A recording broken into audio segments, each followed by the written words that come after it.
2절 말씀입니다.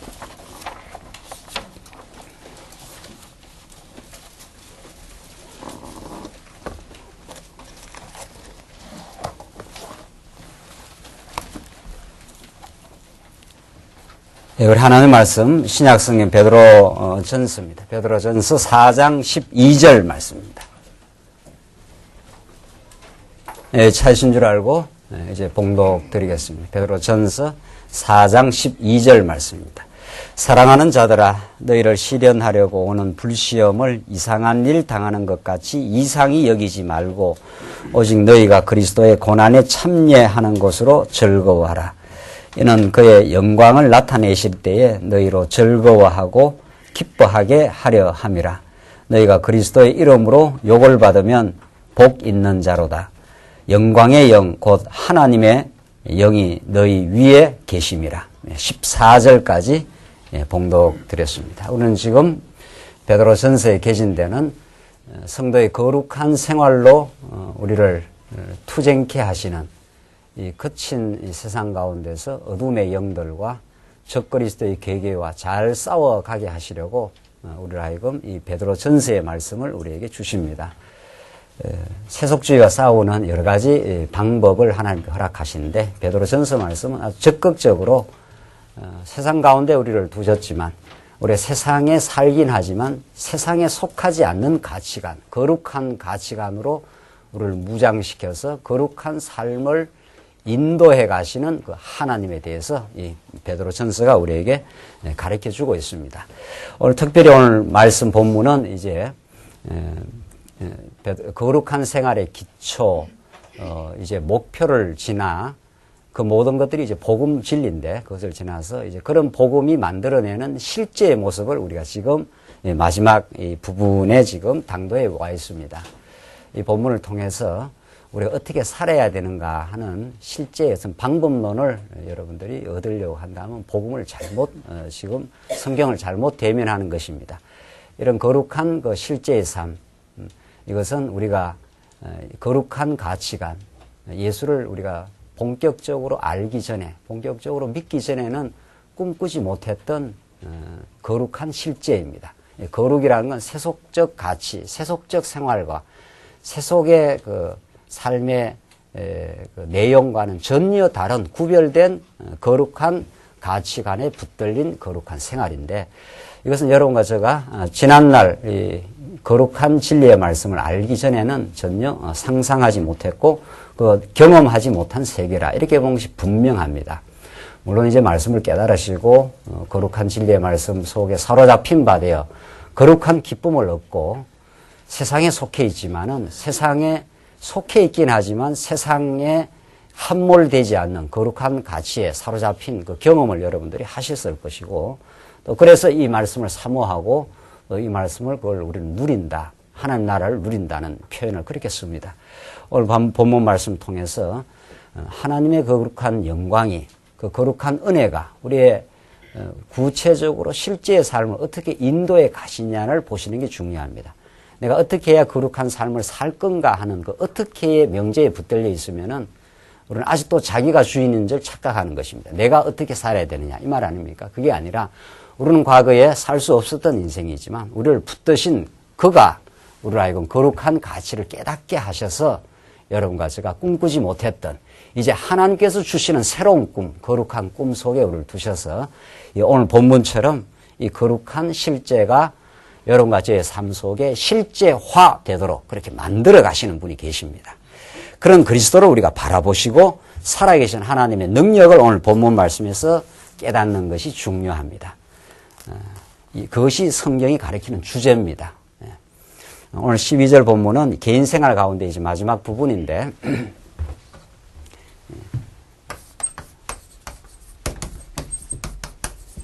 거룩한 생활을 인도하시는 그리스도인데 기초를 넘어 우리의 거룩한 목표를 하나님께 주셔서 전진케 하심으로 성장케 하심으로 실제 생활을 가능하게 하는데 가정생활, 사회생활, 개인생활, 교회생활 우리가 이 부분을 하고 있습니다.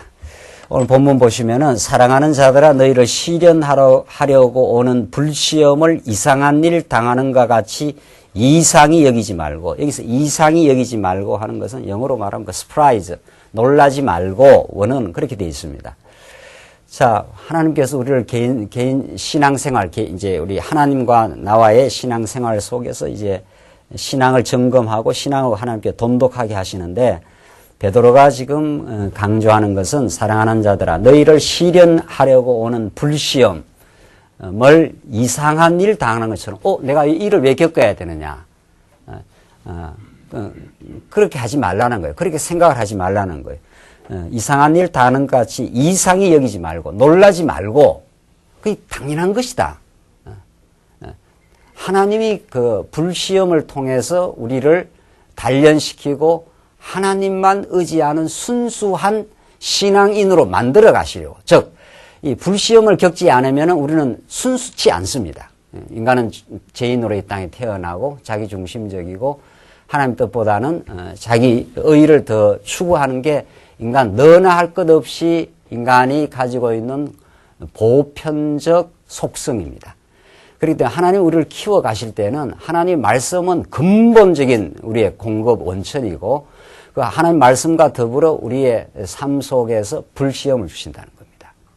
이것이 하나님이 우리를 거룩한 생활로 인도하는 구체적 내용입니다.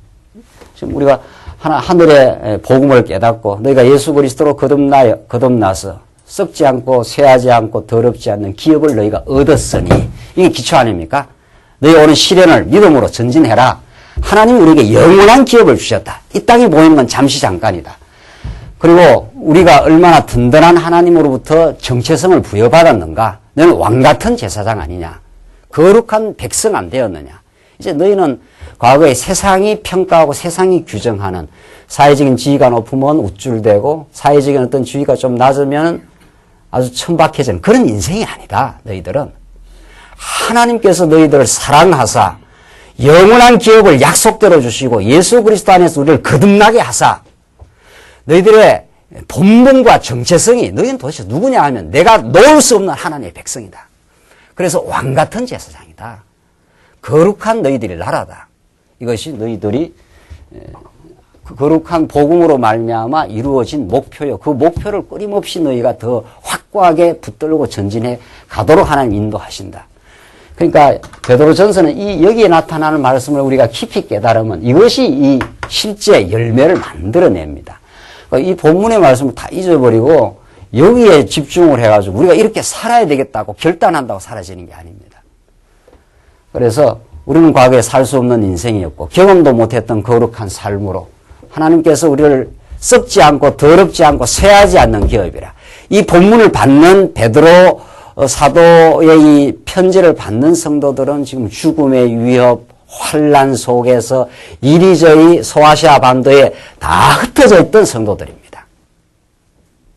그들은 하루하루 삶이 힘들었을 것이고 로마의 핍박 속에 유대주의자들의 끝없는 추적 속에 어려움 속에 그들의 삶이 하루하루 산다는 게 은총이요 기적이었을 겁니다. 그들에게 하나님께서는 베드로 사도를 통해서 하나님이 예수 그리스도 안에서 너희를 붙들었고 예수 그리스도 안에 주시는 영원한 기업을 하나님께 주셨다.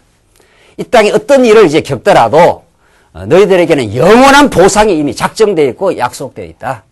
흔들리지 마. 이것이 복음입니다. 그것이 복음입니다. 그 복음이 우리를 하여금 얼마나 든든한 하나님이 부여해 주시는 정체성을 우리에게 허락한다. 너는 왕같은 제사장이야. 거룩한 나라야. 내가 너희를 사랑하는 백성이야. 이 땅에서 때로는 핍박받고 이 땅에서 비천함을 하다고 평가받고 이럴지라도 그것이 너희의 껍데기야. 그것이 너희 본질이 아니야. 지금 베드로 사도는 그렇게 우리들에게 이 흩어져 있는 나그네만 이 본문의 말씀을 주신 것이 아니고 오늘 이 사특한 세상을 살아가는 우리들에게도 세상이 얼마나 우리를 함부로 규정을 하고 함부로 평가하고 함부로 우리를 이렇게 덜뜨게 만들고 부추기고 합니까? 덜뜨는 것도 문제예요. 비천하다고 평가하는데 평가를 받아가지고 그저 어디 쥐구멍이라고 들어갈 것 같이 자기를 비하하는 것도 문제 아니에요. 여러분과 저는 그런 세상적 평가를 받아야 될 그런 존재가 아니라는 거죠. 하나님의 거룩한 평가와 하나님의 보호하심 속에 여러분과 저는 당당한 하나님의 자녀로 왕 같은 제사장으로 세상이 날 그렇게 규정해 주든 안 해주든 변함없는 불변한 하나님의 사람으로 우리가 서 있습니다. 하나님께서 우리를 그렇게 붙들어 주셨습니다. 그런 감격과 그런 든든함이 오늘 이 개인 생활에 고난이 왔을 때, 불시험이 왔을 때 놀라지 마라. 그 불시험이 우리를 사랑하시는 하나님의 경륜이어 섭니다. 그 불시험을 통과하면서 우리의 지난날의 불순한 요소들을 하나님께서 깎아낼 것이고 불태워갈 것이고 정금같이 우리를 만들어내 갈 것이다. 이게 베드로 사도가 우리에게 주시는 말씀입니다.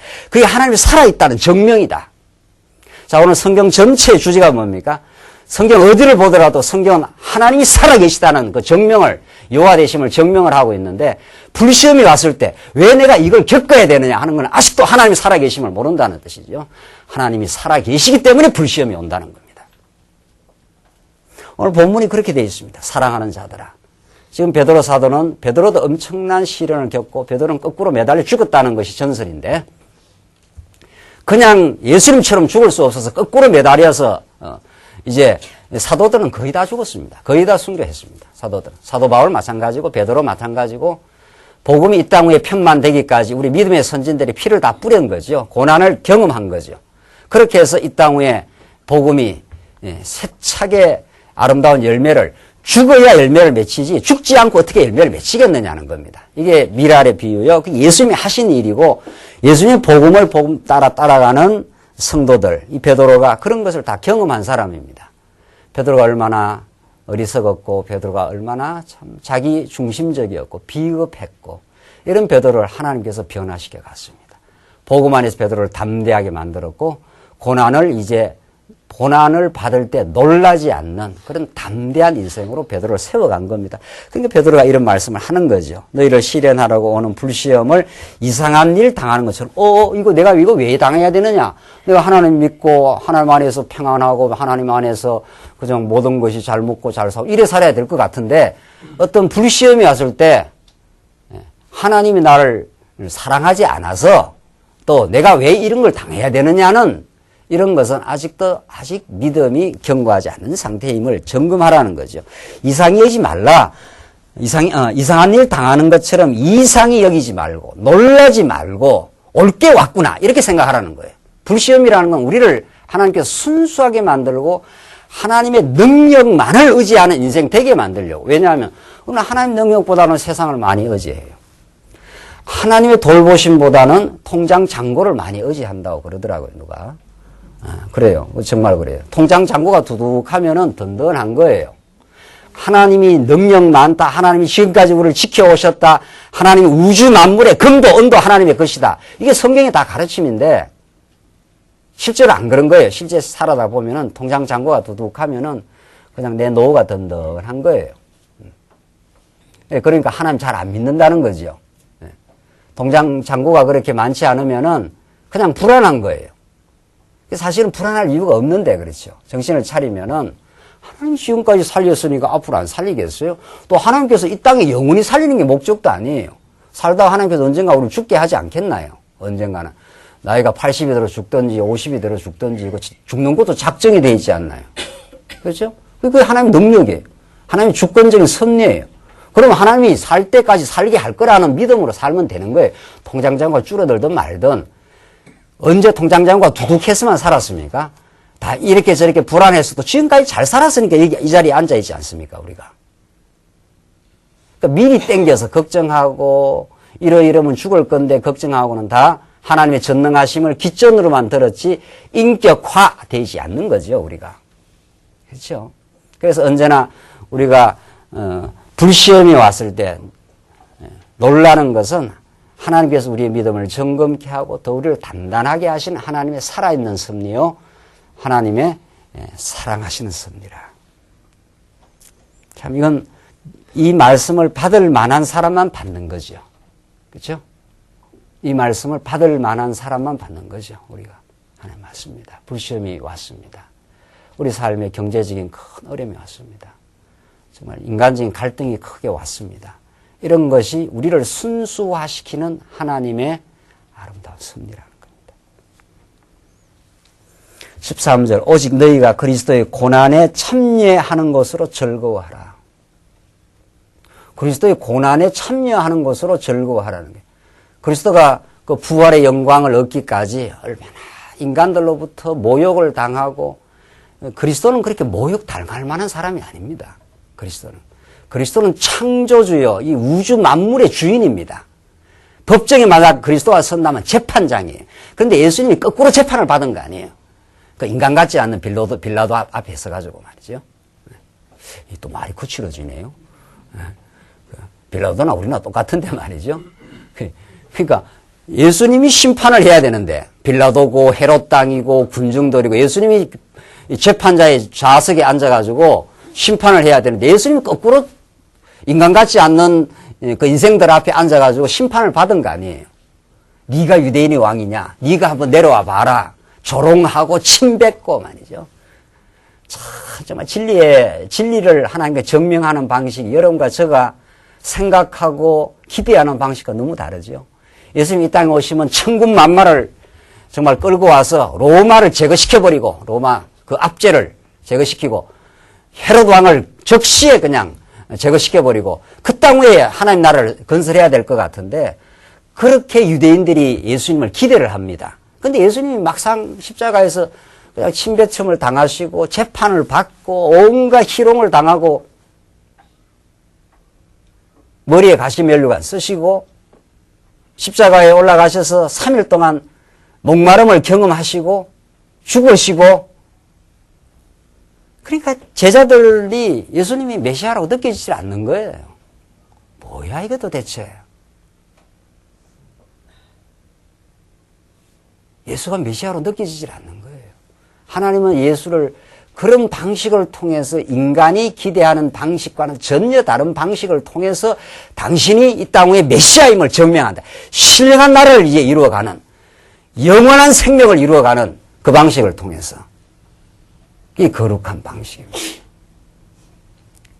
여러분과 저에게 그 아름다운 뜻을 그 진리의 뜻을 그 고난을 통과하여 하나님의 부활의 영광에 이르도록 만드시는 그러나 오늘 한국 기독교가 교회가 강단에서 예수 믿고 평탄하고 예수 믿고 잘 먹고 잘 사고 예수 믿고 모든 일이 잘 되고 예수 믿고 자식들 서울대학 가고 예수 믿고 남편 승진하고 그 가짜 복음들 말이죠.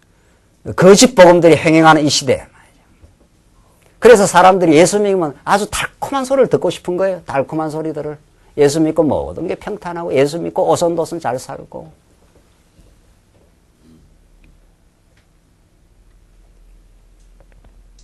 하나님께서 베드로 사도를 통해 편지를 받는 이 사람들이 얼마나 지금 핍박을 받아가지고 베드로전서 1장에 나오는 대로 소아시아 갑바도기아에 흩어진 나그네에게 이 편지하노니 이 하나님의 뜻이 아니냐 말이죠.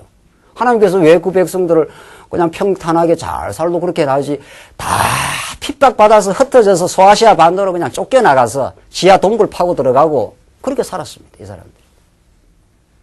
우리는 거기에 비하면 뭐 호시 뺑뺑입니다. 정말. 우리가 이 말씀을 받을 만한 자격이 있는지 모르겠어요. 너희가 그리스도의 고난에 참여하는 것으로 즐거워하라. 그 그리스도가 가신 그 고난에 너희들이 하나님이 동참케 한다면 그게 너희들 사랑하시는 하나님의 살아계심의 증명이다.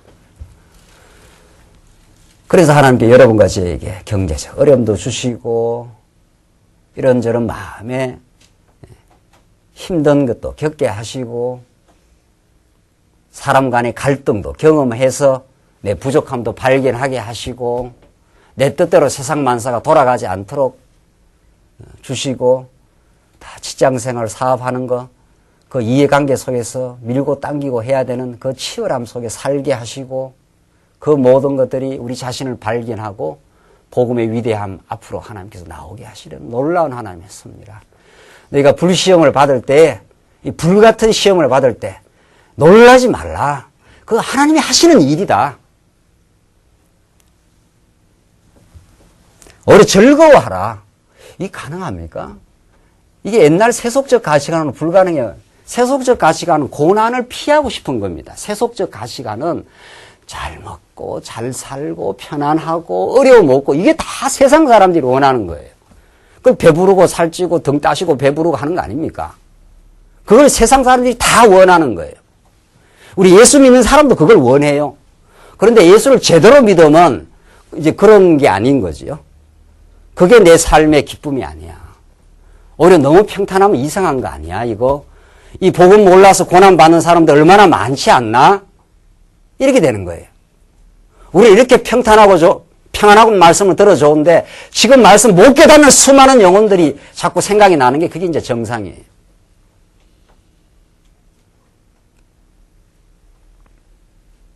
하나님께서 그렇게 우리를 인도해 가셔요. 그리스도의 고난에 참여하는 거 간단치 않아요.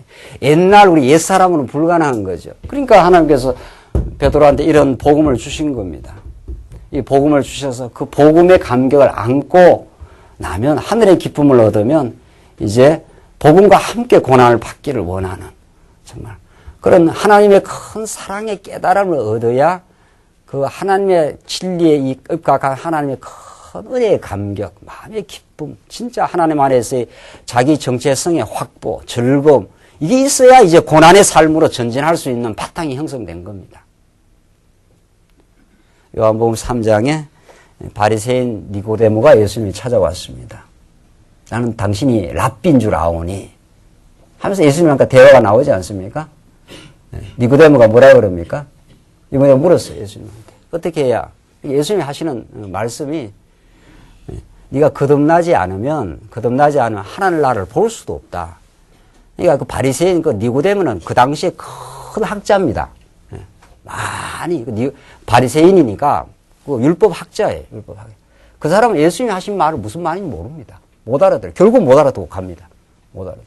네가 땅의 걸 이야기해도 못 알아듣는데 하늘의 이야기를 하면 네가 알아듣겠느냐. 예수님이 그 니고데모한테 하는 말씀입니다. 거듭나야 하나님 나라를 보고 거듭나야 하나님 나라를 간다 그러니까 내가 어머니 모태로 두 갔다 와야 됩니까? 이러지 않습니까? 그러니까 이 니고데모는 율법은 꽉 아는 지식은 많이 아는 것들, 그 가짜 지식은 많은데 진짜로 알아야 될 영적 세계, 영적 지식이 없는 거예요. 니고데모는 4장이 넘어가면은 요한복음 4장이 넘어가면은 그냥 너무도 요한복음이 참 너무 놀라워요. 하나님의 영생의 말씀을 주시는데 니고데모와 수가성 여인을 대비를 시킵니다. 4장이 수가성 여인 나오지 않습니다. 수가성 여인은 남편이 5입니다. 지금 가짜 남편 데리고 살고 있습니다. 여자가 남편 5좀 데리고 살면 완전히 걸레가 되는 겁니다. 이제 막장 인생이 되는 겁니다. 온갖 상처를 다 받은 인생입니다. 수가성 여인은 사마리아 땅에서 상처받은 잃어버린 영혼입니다. 그가 수가성 물가로 찾아왔습니다. 예수님이 의도적으로 계획적으로 수가성 물가로 찾아가십니다. 그 여인에게 영생의 배에서 나오는 생수의 강이 흘러가도록 이제 하도록 네가 먹는 물은 먹어도 목마르지만 이제 예수님이 와서 의도적으로 접근하지 않습니까? 그 요한복음 4장이 너무 놀라워요. 예수님이 그 시간과 타이밍도 맞춰가지고 그 타이밍에 수가성 여인이 물 기르러 오는 그 타이밍에 정확하게 나타나죠. 예수님이. 그렇죠?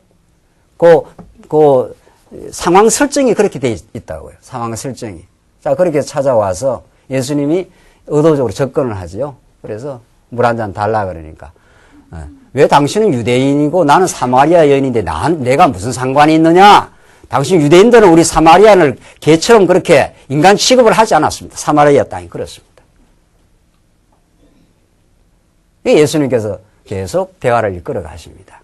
네가 내가 누군 줄 알고 하나님의 선물이 무엇인 줄 알았으면 오히려 나한테 물을 달라 했을 것이다. 그러니까 사마리아 여인이 그때 눈이 번쩍 띄었습니다. 아이고 그 물을 내게 주시옵소서. 그 물을. 그렇게 대화는 이어져 갑니다. 그렇죠? 그렇게 물을 달라고 하니까 내가 주는 물을 먹으면 배에서 생수가 나와서 영원히 목마르지 아니하리다. 그러니까 그 여인 정말 인생에 험난한 온갖 걸 다 겪어본 여인입니다. 그 여인은. 남편 5을 겪으면서 정말 인간이 받을 수 있는 머리끝에서 발끝까지 마음의 상처를 다 경험한 인생 아니겠어요?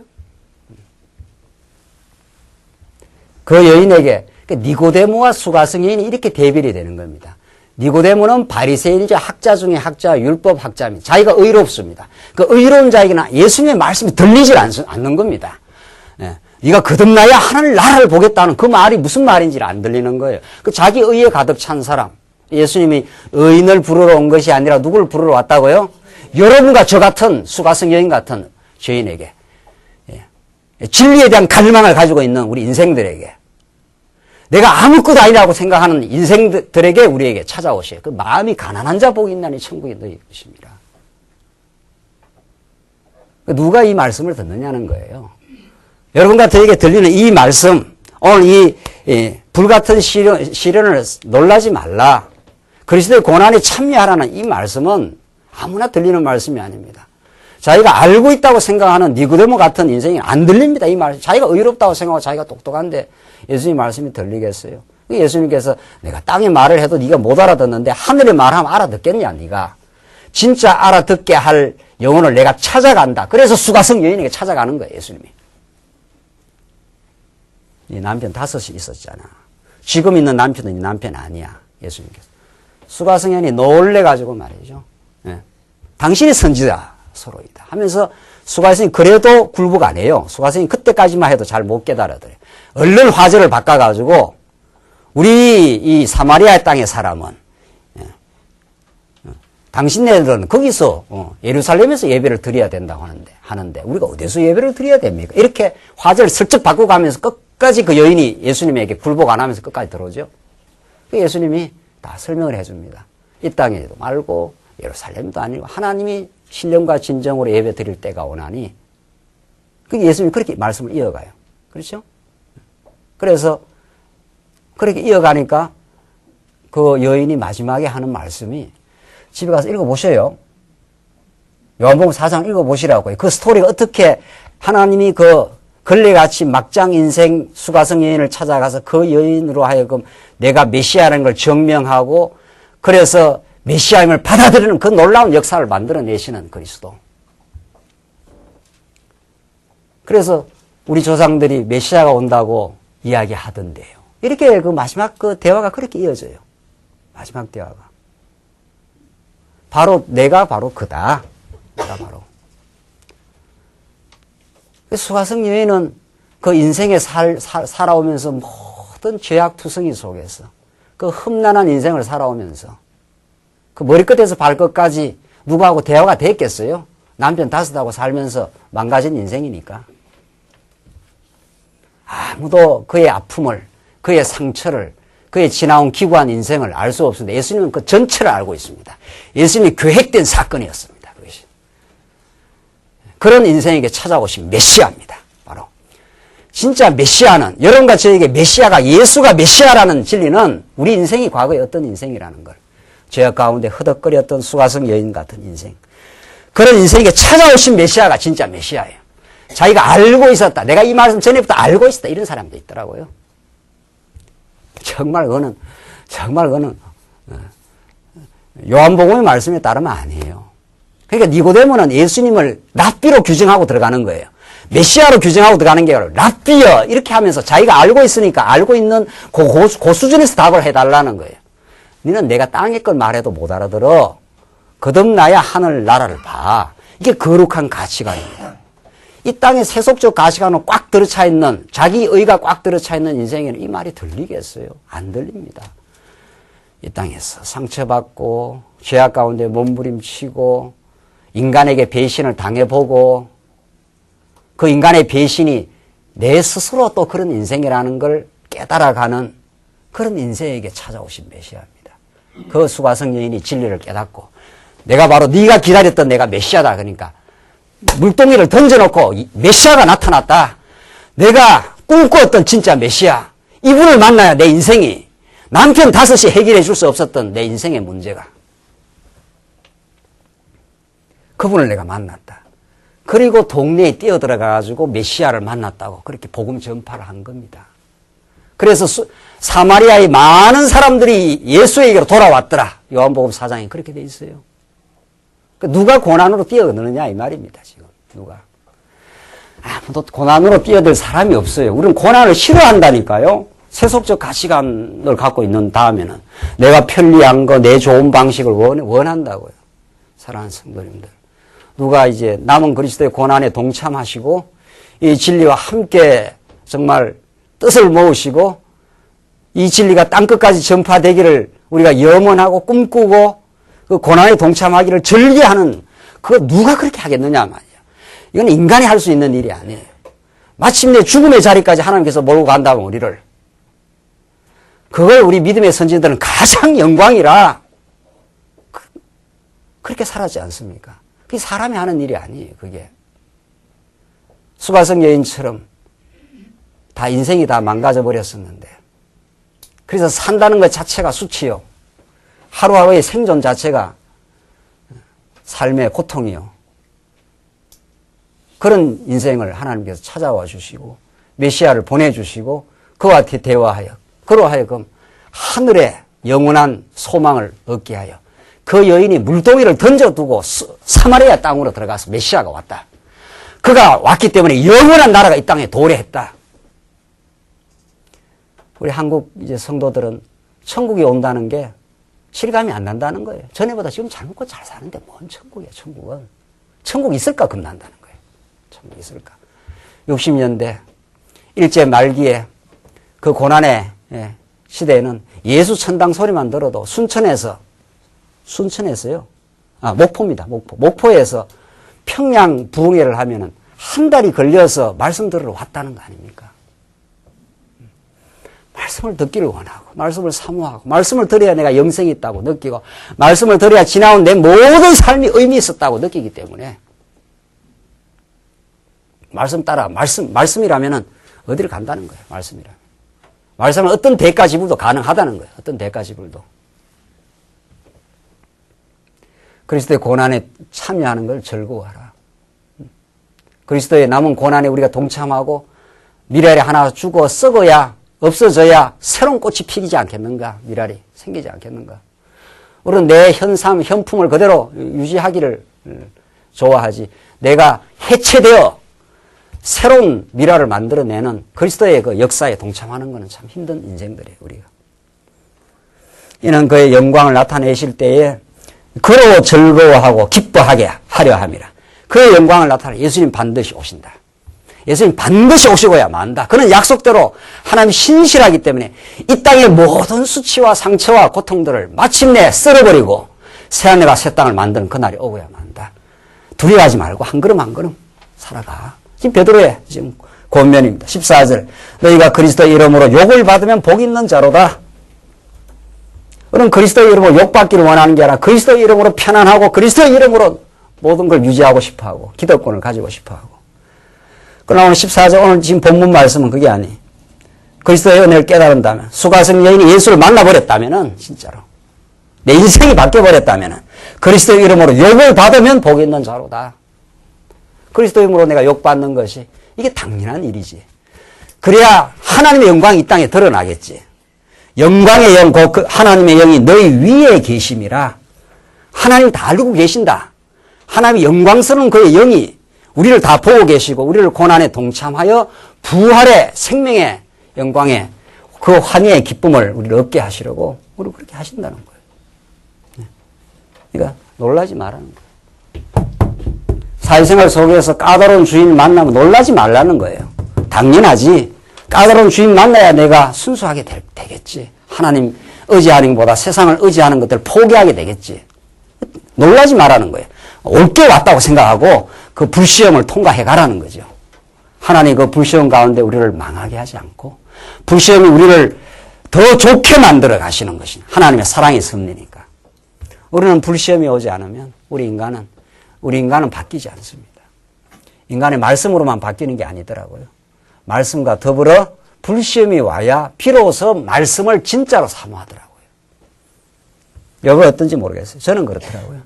저한테 닥친 육체적 불시험, 가정의 환란, 이런저런 교회에 겪어왔던 불시험들, 그때마다 진리가 새롭게 살아났습니다.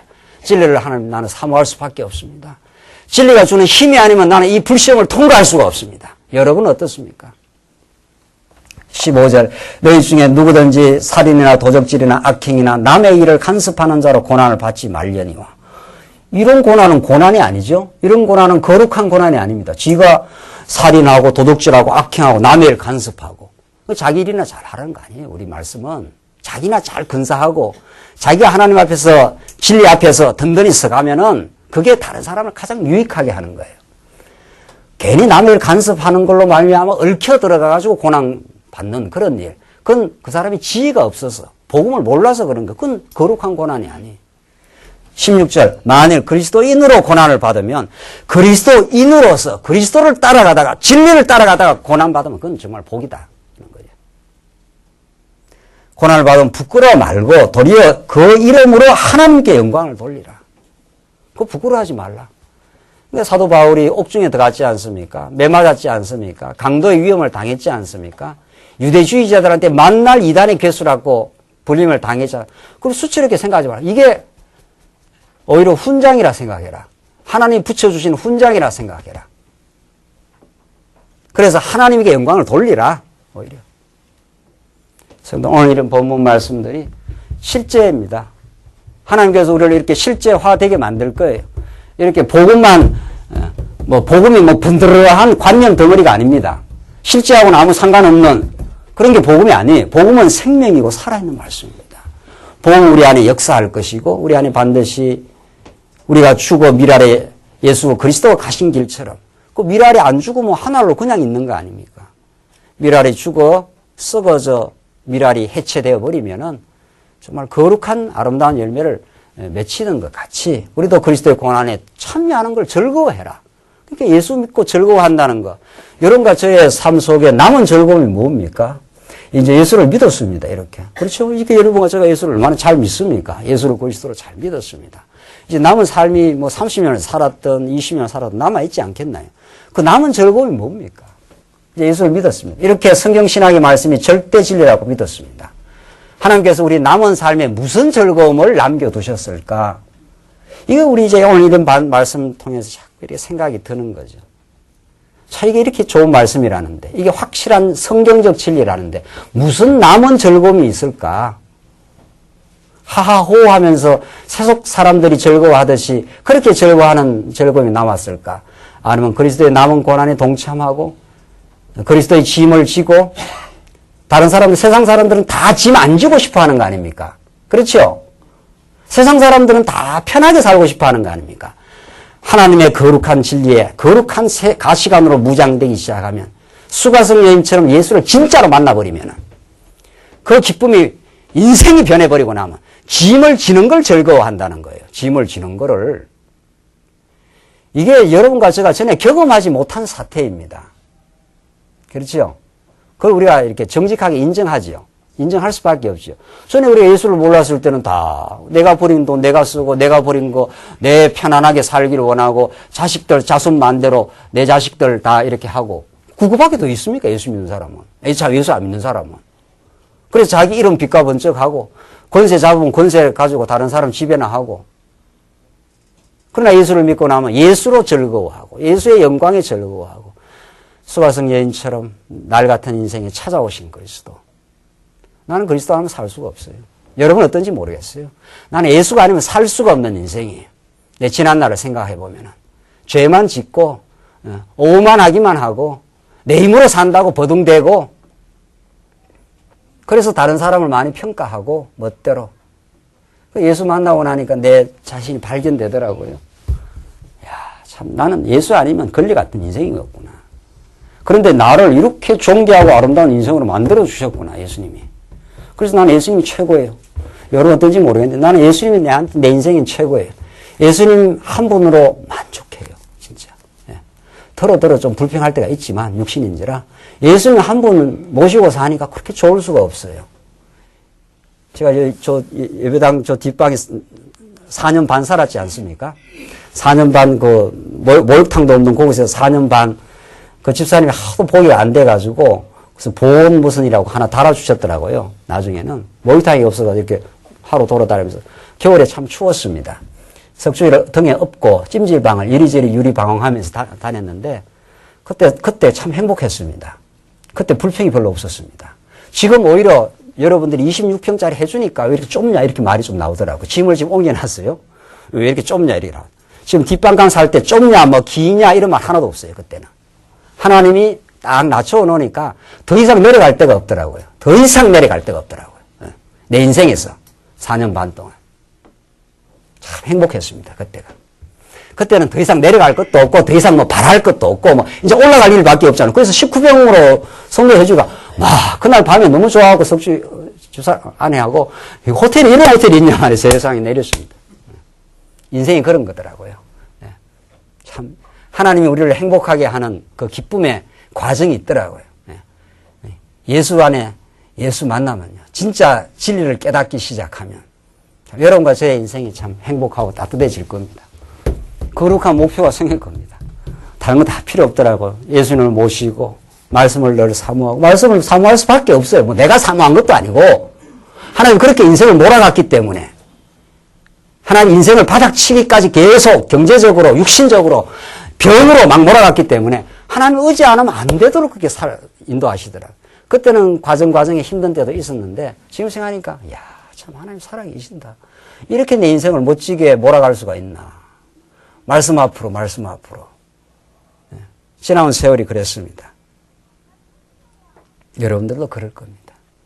여러분들도 하나님의 작정한 뜻 가운데 여러분의 인생을 하나님만을 바라보도록 진리의 소망을 갖도록 영원한 기업을 바라보도록 이 땅에 그 주셨다가 뺏어버리고 여러 차례 합니다.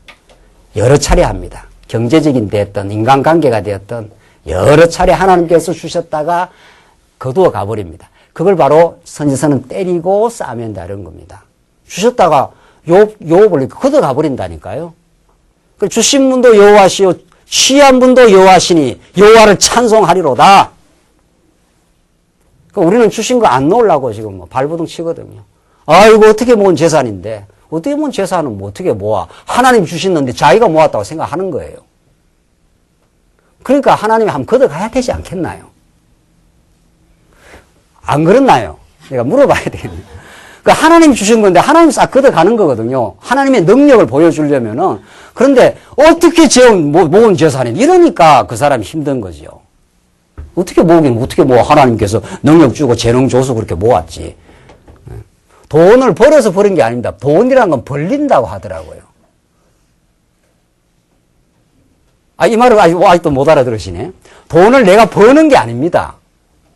돈은 벌리는 저는 돈을 안 벌어봐서 잘 모르겠는데, 돈은 벌리는 겁니다.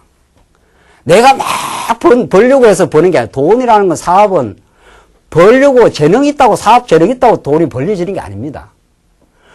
벌려면 그런 재능, 사업이든 무슨 재능이든 기술이든 있어야 되고, 그런 타이밍이 맞아 떨어져야 돈이 벌리는 겁니다. 그 돈은 벌려지는 거지.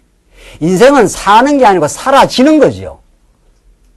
내가 산다고 하니까 인생이 고달프지. 하나님이 살게 한다 하면 고달픕니까? 안 고달픕니까? 그때부터 마음의 고달픔은 없어져요. 사라지게 하는데 막 살다 죽으면 되는 거지 뭐. 내가 살려고 부둥부둥 되니까 힘든 거예요. 아직 이 말의 깊은 말을 아직도 잘 모르시는 것 같아요. 돈은 버는 겁니까? 벌려지는 겁니까? 벌려지는 거예요. 돈이 들어온다니까 자꾸.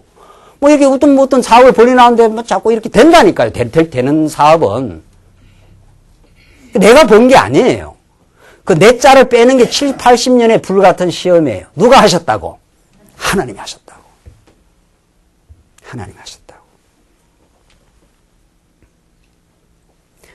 17절 하나님의 집에서 심판을 시작할 때가 되었나니 만일 우리에게 먼저 하면 하나님의 복음을 순종치 아니하는 자들의 그 마지막이 어떠하며 또 의인이 겨우 구원을 얻으면 경건치 아니한 자와 죄인이 어디 있으리요. 그러므로 하나님의 뜻대로 고난을 받는 자들은 또한 선을 행하는 가운데 그 영혼을 미쁘신 조물주께 부탁할지어다. 고난받으면서 어려움을 겪을 때 하나님께 부탁을 해라. 하나님이 이 모든 어려움을 신원하실 그날을 하나님 반드시 우리의 선을 위하여 진리를 위해서 고난받으면 하나님이 꼭 갚아주신다는 겁니다.